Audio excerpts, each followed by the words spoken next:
এই ভিডিওর মাধ্যমে আমি তোমাদের একঘাত সমীকরণের সাথে পরিচয় করিয়ে দিতে চাই। শুরু করার আগে একঘাত সমীকরণের কিছু উদাহরণ দেখা যাক। চলো।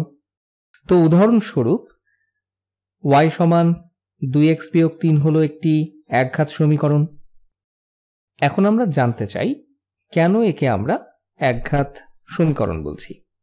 ধরো, যদি তুমি সব xy ক্রোমোজোরের একটি সেট নাও যেগুলো এই সমীকরণকে সিদ্ধ করে এবং সেগুলো গ্রাফে বসালে এবং তুমি আসলে একটি রেখা পেলে, এই কারণে একে একঘাত সমীকরণ বলা হয়। এই ব্যাপারে আরেকটু পরিষ্কার হয়ে নেই। চলো, প্রথমে আমরা কিছু xy ক্রোমোজোর গ্রাফে বসাই যা এই সমীকরণকে সিদ্ধ করবে এবং তারপর নিশ্চিত হই যে এটি একটি রেখা তৈরি করেছে। তাহলে আমি কিছু x স্থানাঙ্ক নিব এবং তাহলে y এর অনুরূপ মান বের করা বেশ সহজ হবে। তো যদি x সমান 0 হয়, y এর মান হবে 2 গুণ 0 বিয়োগ 3 অর্থাৎ ঋণাত্মক 3। এখন আমাদের স্থানাঙ্ক ব্যবস্থায় আমরা x অক্ষের দিকে যাব 0 ঘর, মানে আনুভূমিক দিকে 0, এবং উলম্ব দিকে ঋণাত্মক 3 ঘর যাব, অর্থাৎ y অক্ষ বরাবর নিচের দিকে নামবো 3 ঘর। যদি x সমান 1 হয়, y এর মান কি হবে?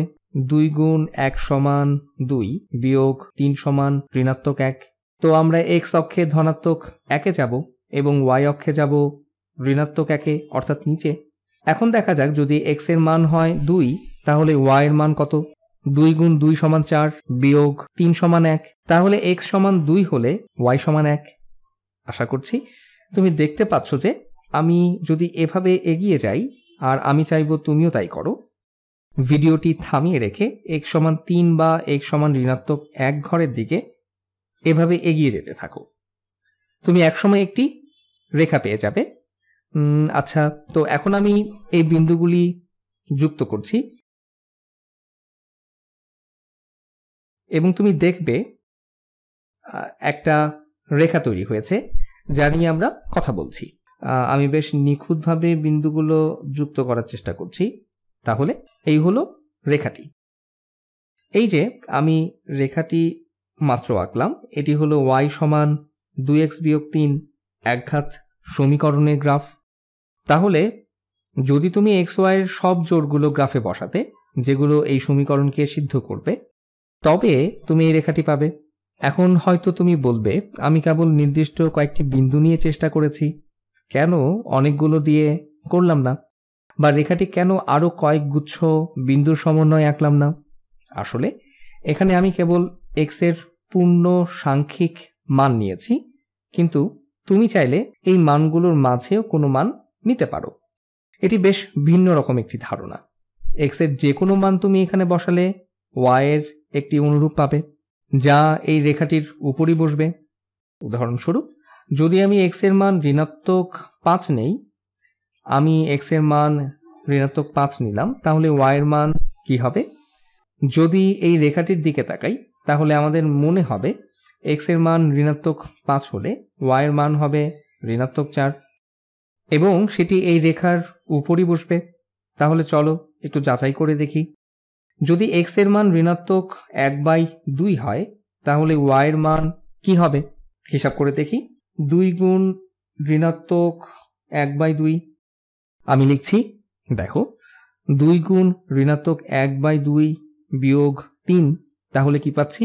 2 গুণ ঋণাত্মক 1/2 হলো ঋণাত্মক 1, আর এর থেকে 3 বিয়োগ করলে থাকছে ঋণাত্মক 4। তাহলে তুমি x এর জন্য যে কোনো মান নিতে পারবে এবং সেই মান বসিয়ে তুমি y এর অনুরূপ মান বের করতে পারবে, যা এই রেখার উপর অবস্থিত। এই বিন্দুটি এখানে এই সরলরেখার সমীকরণের জন্য একটি সমাধান নির্দেশ করে। তাহলে প্রদত্ত সরলরেখার সমীকরণের জন্য এই বিন্দুটি সমাধান প্রকাশ করছে, কিন্তু এই বিন্দুটি তা করছে না। অর্থাৎ x এর মান 5 হলে y এর মান 3 হবে না। যদি x এর মান 5 হয়, তাহলে রেখাটি দেখে সমীকরণের সমাধান বের করো। যদি x এর মান 5 হয়, তাহলে এটি বোঝায় যে y এর মান 7 হবে, এবং ঠিক এটি সঠিক। 2 গুণ 5 সমান 10 বিয়োগ 3 সমান 7। তাহলে এই বিন্দুটি অর্থাৎ 5,7 বিন্দুটি রেখাটির উপর আছে বা তার রেখাটিকে সিদ্ধ করে। সুতরাং যদি তুমি সব xy জোড়গুলো নাও যেগুলো এই সমীকরণকে সিদ্ধ করে, তাহলে তুমি একটি রেখা পাবে। এই জন্যই এটি রৈখিক সমীকরণ হিসেবে পরিচিত। এখন এটি কেবল একটি উপায় নয় যা দিয়ে তুমি রৈখিক সমীকরণকে প্রকাশ করতে পারো, তুমি সেটা অন্যভাবেও লিখতে পারো। যেমন আমি লিখছি 4x - 3y = 12। এটাও কিন্তু একটি রৈখিক সমীকরণ।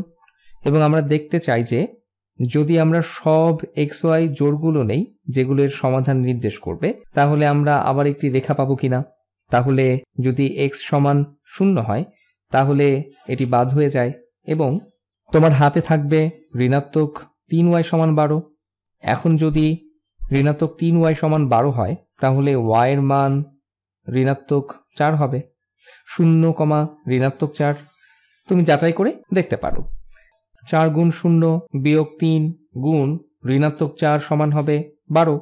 আর যদি y = 0 হয় এটা হবে 4 × x = 12, x এর মান হবে 3। তাহলে তুমি পেলে 0, -4। এই রেখার উপর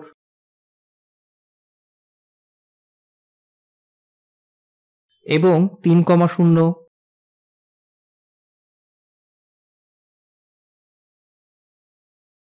এই রেখার উপর।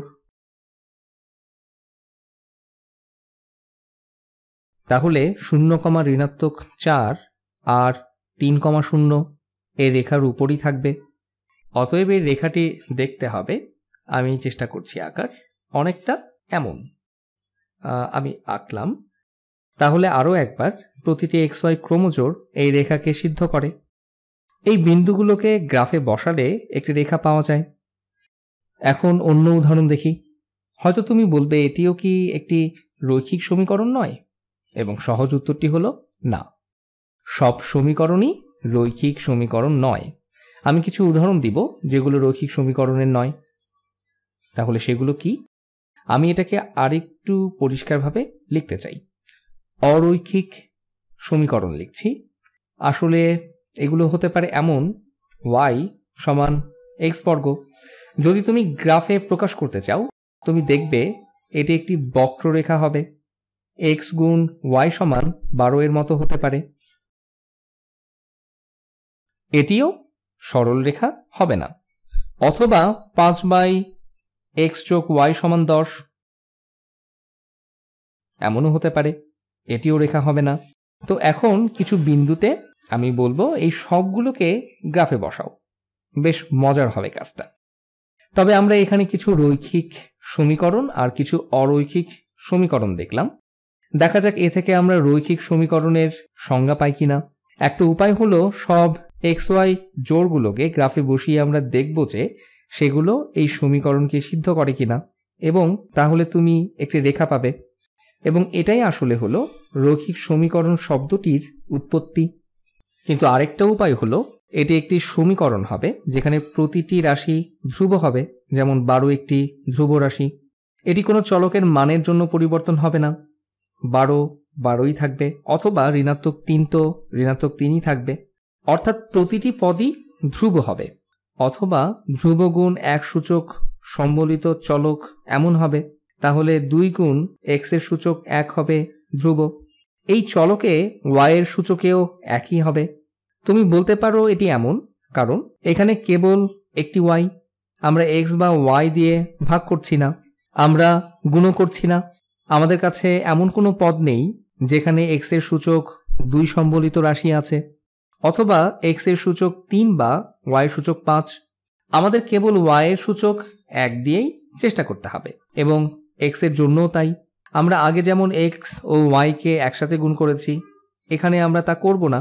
তাহলে যদি সমীকরণের প্রতিটি রাশি একপাশে শুধু ধ্রুব রাশি অথবা কোনো সংখ্যা গুণ x, যেখানে x এর সূচক 1, অথবা কোনো সংখ্যা গুণ y এবং x ও y কে গুণ করা হবে না, তাহলে সেগুলোই হবে রৈখিক সমীকরণ।